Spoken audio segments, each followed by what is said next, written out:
প্রিয় চাষিরা, এই যে দেখেন আজকে আমি জমিতে আগাছা দমনের জন্য রিপিট প্লাস ব্যবহার করব। এই যে রিপিট প্লাস একে করে 2 বোতল মানে 500 ml ব্যবহারের নিয়ম হচ্ছে আমি এটা সারের সাথে ব্যবহার করব। এই যেভাবে সারের মধ্যে ঢালবো, ঢালার পরে এই যে দেখেন এই যে ঢেলে দিয়েছি, ঢেলে দিয়ে তারপর এটা সারের সাথে মিক্সড করব।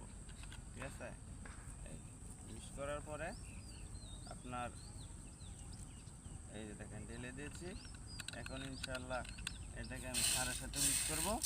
এই যেভাবে এই যে দেখেন এখন আমি জমিতে এটাকে ভালো করে মিশিয়ে তারপর আমি জমিতে পানি থাকা অবস্থায় 1-2 ইঞ্চি পানি রাখা অবস্থায় জমিতে ব্যবহার করব।